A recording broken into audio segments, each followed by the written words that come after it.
How are you? So, I am the competitive scholar, your all time guide. I am here to discuss the topic conformity with you. This topic is also known as majority influential. You can also discuss in psychology or bigger psychology. Conformity is a type of social influence involving a change in belief or behavior in order to fit in with a group. Conformity का लफ्ज़ी मतलब क्या है कि मतलब आप अपने आप के अंदर सोसाइटी को लेके जैसे जैसे सोसाइटी आप ग्रो कर रही है वक्त के साथ साथ चेंजिंग्स आ रहे हैं, मॉडर्निज्म आ रहा है, आप उसके मुताबिक जो है वो अपने आप को उसके अंदर ढालते जा रहे हैं, यानी अपने आप को मोल्ड कर रहे हैं, अपने बिहेवियर को चेंज कर रहे हैं, अपने बिलीव्स को चेंज कर रहे हैं ताकि आप फिट हो सकें सोसाइटी के साथ और अपने आप को जो है आपका सर्वाइवल बेटर होता जाए। क्रचफील्ड एक साइंटिस्ट था एजुकेशनलिस्ट साइकोलॉजी में। उसने इसकी डेफिनेशन की कि यील्डिंग टू ग्रुप प्रेशर, यानी कि आपके ऊपर जो ग्रुप प्रेशर है यानी वो चीज़ जो डोमिनेंट है सोसाइटी में, आप उसका प्रेशर लें और अपने आप को मोल्ड करने की कोशिश करें। Now we have to discuss that what is group pressure. It has two kinds, real and imagined. Real pressure वो है जो physical pressure है, यानी आपको कोई बंदा कह रहा है आके कि ये आप इस तरह काम करेंगे तो ठीक होगा, अदरवाइज जो है वो आप सूटेबल नहीं है हमारे सोसाइटी के अकॉर्डिंग। और इमेजिन्ड वो होता है कि यानी वो सब कुछ सोसाइटी में हो रहा है लेकिन आप पे प्रेशर नहीं है, आपका उसके ऊपर इफेक्ट नहीं हो रहा, ना आपका उस पर इफेक्ट हो रहा है ना उसका आप पे इफेक्ट हो रहा है, लेकिन जस्ट आप अपने जहन में सोच रहे हैं या आपने एक्सपेक्टेशंस रखी हुई हैं कि सोशल नॉर्म्स क्या हैं, उनका प्रेशर मुझ पे क्या है और उसका क्या प्रेशर हो सकता है। दो है इमेजिनरी और रियल, दोनों का इफेक्ट होता है। Different forms of group pressure there like and bullying, persuasion, teasing, criticism, etc. Cadman's three different types of conformity. We will discuss further: compliance, internalization, and identification.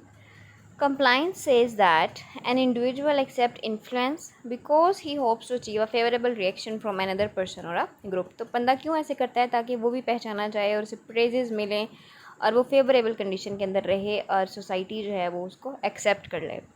To attain some rewards and avoid some punishments, it's a temporary change and ends up as the pressure ends. Second is internalization. Internalization means genuine acceptance of group and norms. An individual accepts influence because the content of induced behavior is intrinsically rewarding. उसे फ़ायदा मिल रहा है तो वो कबूल कर रहा है खुशी खुशी, पब्लिकली भी और प्राइवेटली भी। कन्फर्मिटी जो है इसमें परमानेंट अपना बिहेवियर शो कर रही है। ऑटोक्रेटिक इफेक्ट है ये।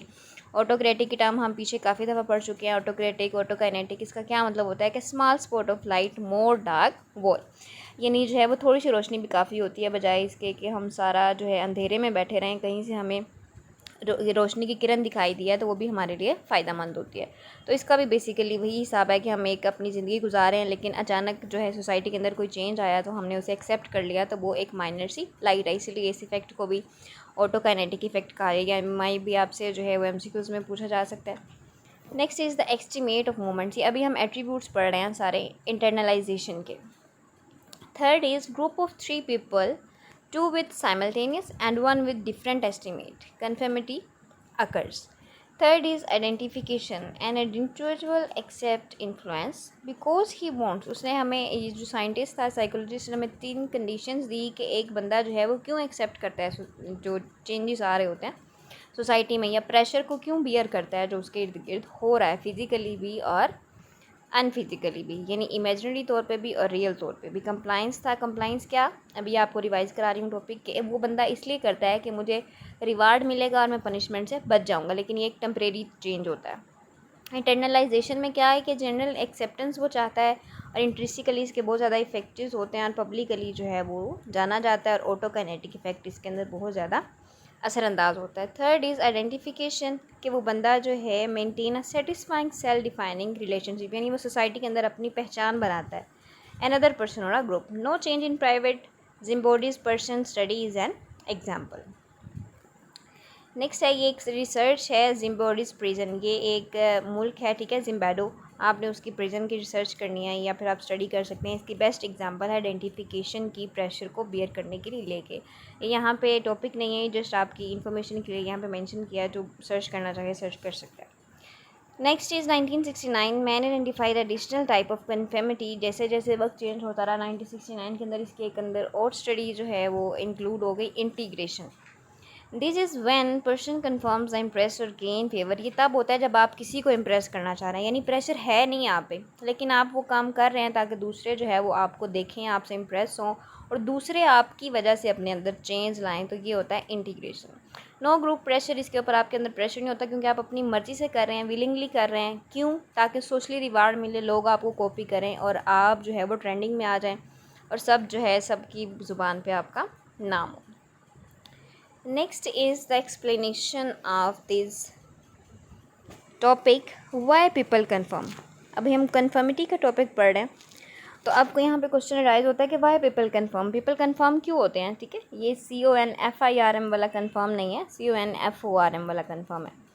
डेसेच और जेरेंट 2 साइंटिस्ट थे 1955 के अंदर। उन्होंने आइडेंटिफाई किया कि 2 रीजंस हो सकते हैं कि कोई भी पर्सन कन्फर्म करने पे एग्री होता है। One is normative conformity and second is informational conformity. Normative का क्या मतलब है कि जो सोसाइटी की नॉर्म्स हैं, रवायात हैं,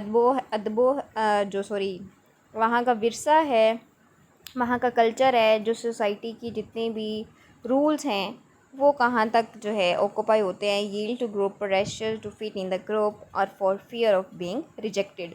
यानी वो बंदा सोचता है कि अगर मैंने ये काम ना किया तो फिर सारी सोसाइटी मुझे रिजेक्ट कर देगी, मुझसे बाईकाट कर लेगी और मेरा सोसाइटी के अंदर जो है वो कोई ना पहचान होगी ना मुकाम होगा, इसलिए वो एग्री होता है। और इन्वॉल्व्स कंप्लाइंस ओनली पब्लिक। ठीक है, ये पब्लिक के अंदर सिर्फ होता है। और इन्फॉर्मेशन कन्फर्मिटी क्या होती है कि when a person lakhs knowledge and needs guidance, यानी किसी बंदे की उस चीज़ के बारे में मालूमात नहीं है, लेकिन वो कहता है कि जब मैं कंफर्म कर लूँगा तो मुझे लोगों से भी गाइडेंस मिलेगी। ठीक है, मेरी सेल्फ जो है वो एबिलिटी भी इंक्रीज़ होगी और जो मेरा पर्सन एम्बिगुअस सोशलाइजेशन है वो भी इंक्रीज़ होगा। तो ये बेसिकली सोशली इंटरनलाइजेशन कंसेप्ट भी हम इसे कह सकते हैं कि हमारी अपनी भी जो पर्सनैलिटी है वो ग्रूम होती है कन्फर्मिटी से। कंप्लाइंस एंड कल्चर का टॉपिक भी इसके साथ रिलेट करता है। वेस्टर्न कल्चर जो है, western culture like UK, America, London, more likely to be industrialistic and eastern culture like Asian countries, Pakistan, India and some kind of these countries more likely to be conforming to family culture and needs collectivistic culture इसको बोलते हैं। ठीक है, तो Asia में जो है वो ज़्यादा होता है। नेक्स्ट टॉपिक है ओबीडियंस। इसे हम इंशाल्लाह जो है वो नेक्स्ट वीडियो के अंदर डिस्कस करेंगे। So if you have any query you can ask to me in comment section, and if you didn't follow my channel yet, The Competitive Scholar, kindly subscribe it and also like it. Allah Hafiz.